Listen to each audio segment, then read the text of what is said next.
съгласни. Няма да съм съгласна за това. Тя жена да спечели. Гледай ми косата. Да? Няма проблем. Айде. Почваме. Здравейте, хора! Вечното присъствие пак е тук до мен. Майка ми. Правим с нея днеска едно интересно предизвикателство. Ще я тествам с различни коледни международни храни. Тя се съгласи да се включи и да ги познава с затворени очи. Да видим с какви нагласи преди самото предизвикателство. Гледа ли хладилника предните дни, какво видя. Ще познаеш ли, няма ли? Не знам, видях едно нещо само. Друго не. Ама аз толкова и виждам. Да, интересното е, че тя повечето вероятно ще ги познае на вкус какво са, защото не са нещо нетипично като храни. Но тук предизвикателството идва да познае всяка храна от коя държава е. Няма да има гадни неща, обещавам. Всичко е хубаво, вкусно. Сега съм готвила. Така че сега, те са общо 11 храни, мисля. 11, да. Отиди ми режима. Не успях 12 да направя, мислех 12, но останаха 11 накрая. От колко храни, ако не познаеш от кои държави са, трябва да ядеш нещо за наказание. Има нещо интересно за наказание, което съм приготвила. Да не са тия бомбони, дето като ги сдъвчеш и вътре са кисели. Не от тях. То вече това е много олдскул. 11, ако познаеш 9, печелиш, или? Да. Така, ако не познае 3 храни от кои държави са, тя може и храните да не ги познае всъщност, не се знае. Трябва да каже точно конкретно. Ще яде нещо гадно накрая. Добре? Сега, за да е честно, ще изключим едното от сетивата на човека. Това ще бъде зрението. То ми е изключено. Само в определен диапазон. Така че ще го изключим изцяло. Ще сложим сега една маска и аз ще почна да нареждам тук нещата на масата. Ще ви ги снимам малко по-отблизо да видите. И вече в последствие ще изписвам на екрана от коя държава е храната. Ако искате и вие може да играете. Така че опитайте се и вие да познаете храната от коя държава и ще ви разказвам интересни факти за всяка една от тях и защо точно тя е коледна за въпросната страна. Имаме една маска за спане. Слагам. Почвам да внасям нещата едно по едно. Ще ги показвам отблизо. Така, имаме сладко. Това. Имаме това. Не е продуктово позициониране на определена марка, просто работя в този магазин. Така, ето това. Тези интересни неща. С кое да почнем първо? Това с което работиш. Аз ги уважавам. Добре. Първо сладкото, после солените. Не, обратното. Айде, давай соленото. Само да кажа, че има една напитка, но тя ще е за финал. Ето. Това е интересно. Гаранция, че това вече го познаваш, защото го държа във фурната тук от половин час. Ще извадя част от него. Ето тук отделих една малка част от него. Помиризмите нещо... Не усети ли в колата, като го взех? Какво може да е? Пилешко. Така, добре. Пилешко. Айде опитай сега първо това пилешко, да видим откъде е, какво е. Трябва да кажеш специфично какво е. Kentucky Fried Chicken, те са доста солени нещата им. Да. Какви са опциите за държави? На едно място е супер популярно. Станало е популярно преди доста години, когато тая марка навлиза на пазара. Така че тук си давам жокер, защото ако е щатите, нали, тя се оттам. Навлиза в една страна през една година и благодарение на много силна рекламна кампания става толкова популярно, че до ден днешен хората си поръчват за коледната трапеза специално KFC. Даже се налага да си поръчват нещата около месец предварително, за да може за коледната вечеря да имат доставка на KFC. То само другите ненормални са англичаните. Давам ти да помислиш няколко секунди още и ако не познаеш, аз ще издам. Това е едно от сложните наистина, да. Тук ще изпиша сега коя е държавата. Мога ли само да попитам дали е в Европа или Азия? По-скоро може би е Азия. Те Китай и Япония ядат много такива неща също. Добре. Правилно се ориентира. Две държави е много популярно това нещо. Корея също така. Много знам, че те... защото има предизвикателства, които корейците ги правят точно с ядене на KFC-та. Добре. Избери си коя от тия държави. Китай, Япония, Корея. Избери 3. Корея. Добре, познаваш. Иначе е най-популярно в Япония. Значи оттам е тръгнало това нещо, правят някаква реклама по телевизията, когато навлиза марката, много бързо се разраства, много започва да им харесва на хората и до ден днешен. Това е хора традиционно ядене на Коледа, представяте ли си? Ай, ви иска, не. Добре, браво, една точка за тебе за това. Само да ти надявам малко да избистриш така вкусовите рецептори, и да продължим към следващото. Кажа пак набързо на камерата. Давам го пред тебе. Няма да давам много жокери. Кажи на какво ти мирише. Какво е според тебе? Има лук, ама не съм много сигурна. Добре. Панирано е. Така. Това е нещо, което трябваше да сготвя преди малко. Вкусно ли е? Я да го опитам. Дали се е сготвил? Това е с картоф панирано. Като крокетка нещо такова. Добре. Само, че не е във формата на крокет. На нещо сплескано е. Да. Виждал ли си някъде тия неща? Можеш ли да си го представиш? Ако е в държава на Европа, в Европа, Полша хапват такива неща. Може би. Или в Англия пък правят на английската закуска слагат такова нещо. По-абстрактно е. Трябва да мислиш малко по извън типичните страни. Ще дам жокер. Специфично е за един народ. С определена религия е свързано също така. Мюсюлмане. Глупости на Коледа. Типично коледно мюсюлманско и аз тия хора. Логика? Няма. Добре де. Може би тогава някои от тези държави, такива републики бивши на Русия, Грузия нещо. Те изпразнуват Коледа по тяхен специален начин. Трябва да е, може би, студия Норвегия.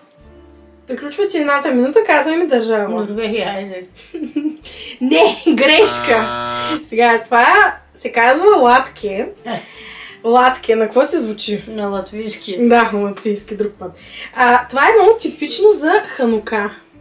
Всички евреи по света добре, какво ще има си готвят това за Ханука. Добре, тогава вече въобще нямаше да го познавам. Да, мисля, че значи това е едно от най-специфичните неща, хора.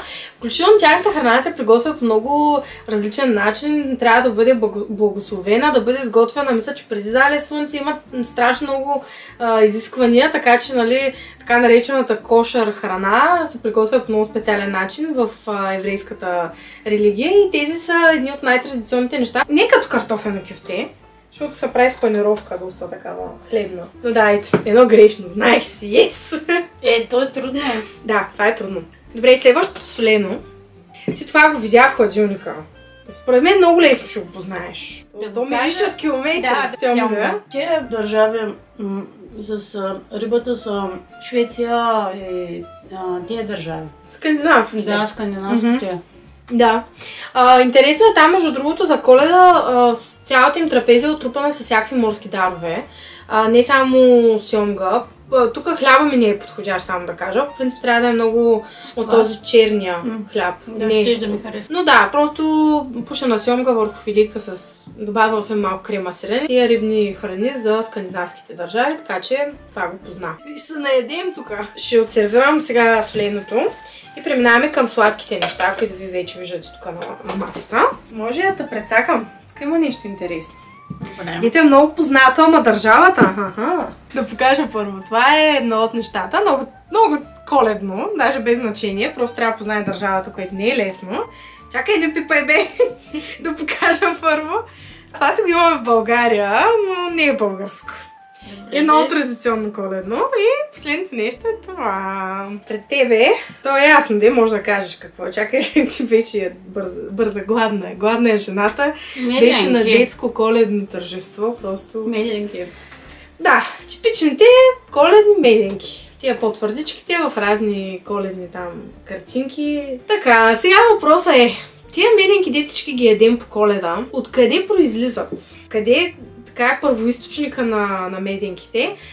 Ще подскажа, че не е типичното, за което би си помислила.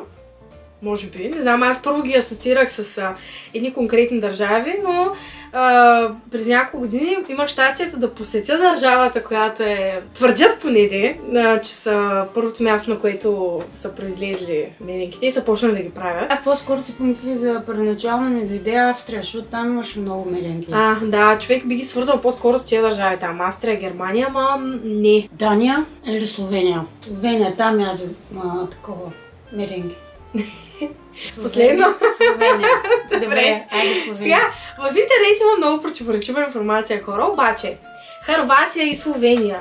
Да, меденките, типичните тези джинджербред, нали, джинджифиловите корабики, се счита, че родината е Словения, Хърватия. Много интересно, аз не знаех, но това им е супер традиционно. Буквално всичките им базари там са заринати, даже повече от Германия, от Австрия, от всички места, на които съм била с такива коледни неща. Така че да, Словения. Как се сети, даже не знам, направо чак маят. Той беше много нещата, които бях сигурна, че няма да познаеш. Продължавам нататък. Какво искаш? Нещо по-тежко или нещо по-свежо? Тежко. Тежко, добре. Супер, значи хора, шоколад. Това ще. За мен тежко е шоколад. Така, заповядай пред тебе, вземи си. Кажи какво е. Това е кекс. Ма това не е солено, това не е сладко, това е солено. Добре, примерно, че е сладко. Пържени филийки. Не яде с нещо сладко, да. Поне аз, може и солено, но... Пържени филийки. Да, значи конкретно този вариант, който ние си правим в България. Помисли си, трябва да яде нещо гадно, не мислите ли? Дайте си палец нагоре, ако искате тя да яде нещо гадно накрая. Аз пак мога да го изям, ама страната, от която са произлезли тези... Не откъдето са произлезли. Това е държава, в която това е много традиционно нещо, присъства на коледната трапеза. Да, пак е от скандинавските държави. Подсказвам, не е в Европа. Не е Азия. Помислете, хора, дайте предположения. Някъде имаше, бях чела за точно такива филийки. То на това им казват френч тост тук, с канела е. Малко по-различно е да кажем, може би не е Франция. Не е в Европа. Не е в Европа. Значи е скандинавска държава. Не. Къде е Скандинавията? Обърках се. Ето още не. Аз с географията си. Не е на континента Европа. Да кажем Китай. Айде, давай. Грешка, Бразилия. Много интересно. Бразилците хора схапват... Въртеше ми са главата обаче към нея. Да, Нямам как, не знам, не ми идва бразилско. Бразилците схапват пържени филии на Коледа. Представете ли си какви скромни хора. Продължаваме към нещо по-свежо. Даже и аз ще взема. Нещо шоколадно няма ли? За десерт. Черешката на тортата. Добре. Така, пред тебе е, вземи си... Грозде. Така, супер. С сирена ли? Трябва да има и сирене. Помисли за една държава, която го използва това като част от ритуала си за посрещане на новата година. Ма само грозде или трябва да има и нещо към него? Няма нищо към него. Добре. Този плод се изкупва в тая страна преди нова година. Или Китай или Франция? Определен брой трябва да са зранцата на гроздето. Добре, моля да ми подскажеш малко сега. Добре, ще го изям това нещо, не е проблем. Поне ми кажи дали е Азия или Европа. Добре, Европа е. Франция. Испания! Да, това е много специфично. 12 гроздови зърна. Нещо безумно беше, ще го напиша в тук някакво боксче като информация. Аз в Испания нямам ама аз не го знам от роднините в Испания, си го знам по принцип, от обща култура. Хапват испанците гроздови зърна, като посрещат новата година. Продължаваме сега към сладките неща. С кое да започнем? Не знам на вкус дали ще го познаеш, защото аз не съм чак толкова... Така, отварям следното нещо. Аз на вкус ги познавам, но държавите са ми трудни, защото ти не ми даваш никакви жокери за тези държави. Айде бе, колко жокера дадах до сега. Добре, че сега изгърмя 3 пъти, ама нали 4-ти път трябва да сгрешиш на практика, за да загубиш. Вече се сбърках аж. Само малко изплескаме това, но би трябва да е вкусно. По принцип идва цяло. Айде подсказвам. Идва цяло. Те са с алкохол. То да не се развалил. Седи от 2 седмици. Точно така. Не е моето нещо. На мен не е. Имам една приятелка, го правят в нейни роднини всяка Коледа това.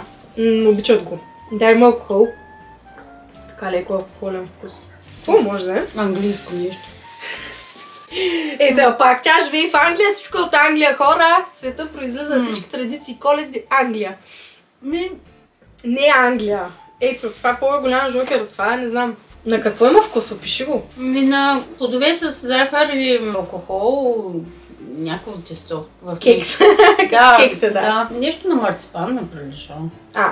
Не. Няма бадем тук. Може и да има, но има. Не е основата. Да кажа от коя държава. Да, кажеш държавата, да. Аз като ти го кажа като име, просто ще хване яд, защото го знаеш. Прилича, ама не е панакота, защото панакотата е... Не бе, чакай, панакотата е крем. Да, не е крем, как да панетонето.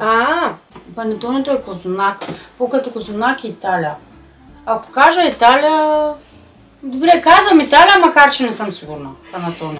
Ще ядем гадно нещо. Това е штолен. Откъде е штолена? Германия, да. Германия и даже... Ама то няма вкус на штолен това нещо. Не знам, штолен байт. Единственото място, което го продаваха, бяха Маркс и Спенсър. Не е вярно, нали дала го има. Знам, че се прави трудно и отнема много време. Сега, ще преминем към следващото. Ще ми трябва малко време обаче да го отворя. Много симпатично. Да, има го сладичко това. Отчупи си. Можеш ли да ми... Това е панетонето. Да. Италия. Да. Това е без да го опитваш. Да. Ти как не се сети то? Не знам. Формата му. Мирзмата форма. Аз това го харесвам. Точно козунак. Даже ще се взема малко. Много хубаво. Много хубаво. Сега останаха ни още 3 за ядене и едно в хладилника за пиене. Така, отварям следващото. Иначе вижте как изглежда отвътре. Красивичко е доста. Пред тебе е. Даже по формата може да успееш да го познаеш. Това е английско. 100%. От тези кръгличките гареца. Как се казва? Ами знам как се казва. Добре, на какво има форма? Айде, почни оттам, ще се сеча за името. Пай. Минс пай. Да, минс пай. Няма да го опиташ? Не. Може да е хубаво. Не са лоши, обаче сега не ми се едат. Буквално не знам по колко такива продаваме на ден в кафенето. Англичаните са обсебени хора. Значи това е, вътре има сушени плодове. Да. Не е лошо. Сега ще ви кажа. Има подправки такива коледни, направено от маслено тесто отвън, нали, самата опая обвивка. И има масло от бренди. Като ходих в Бат, в единия музей, имаше такава коледна трапеза, направена и разказваха точно за минс пай, че са били храната на богатите и била, защото се е правило с много видове месо, примерно телешки език, телешко, всичко вътре се е било месо. Но в последните години това е някаква нова рецепта, която са развили, да бъде нещо сладко.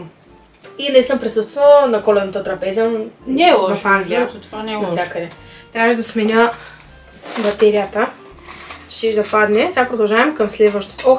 Не знам това дали нищо не трябва да го правя обаче. Чакай да прочита. Много така луксозна опаковчица изглежда. И отвътре изглежда интересно, ама не знам дали не трябваше да го стопля това. Ако е чакай. Крисмас пудинг, трябва да го стоплиш, защото иначе има вкус много гаден. Добре. Яла съм го суров, яла съм го и печен. В микроволновата се слага. Да, пише microwave. Да, значи съм права. Pierce film, place upright. Крисмас пудинг, английско е, вътре слагат стотинки. Добре, смет. Разказвай, аз като го топля. Интересна история. За първи път, като ми подариха крисмас пудинг и бях много ентусиазирана да го пробвам. Отварям го и ям.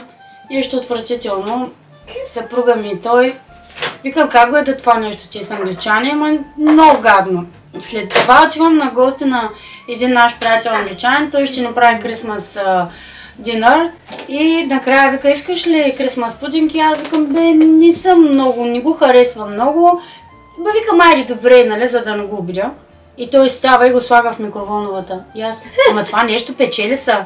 И той, да. И аз, аз съм го яла сурово, затова не ми е харесало. Само да кажа, нямаме микроволнова. Да. Не работи. Така ли, иначе аз го познах и без. Вътре пак с такива, ще ви покажа снимка. Плодове. Между другото се пали, защото в него има бренди, мисля, има някакъв алкохол. И също се яде с една специална сметана, която я продават сега покрай Коледа. Да. Но тази сметана е примерно с такава с бейлис вкус, в смисъл по-различна е. Яла съм го с тази сметана, топло е хубаво и го палят, така Готино, не е лошо. Айде сега нещо по-вкусно. Ти обаче не знам как ще му познаеш държавата. Защото не е английско. Само да кажа. По принцип не идва в такъв размер, пак ще го кажа. Идва по-голям. Но по-практично беше да взема мъничко. Това е пънчето. Точно да е. Юлог. И не е английско. Не трябва да е шотландско. Не знам. Добре, аз ще кажа Шотландия. Да, ама трънки. Франция. Юлог. То даже звучението му е френско. Това е традиционният френски десерт, който правят за Коледа. Руло, от формата на пън, на дънер. Нали знаете, то е доста символично и българските обичаи. Бъдника, така че да, символизира това. Добре, и последното нещо, хора. Не познавам е напитката. Напитката, да видим сега ще пред последното. Последното е онова. Да, последното е гадното. Айде, пред тебе е чаша, внимавай, висока.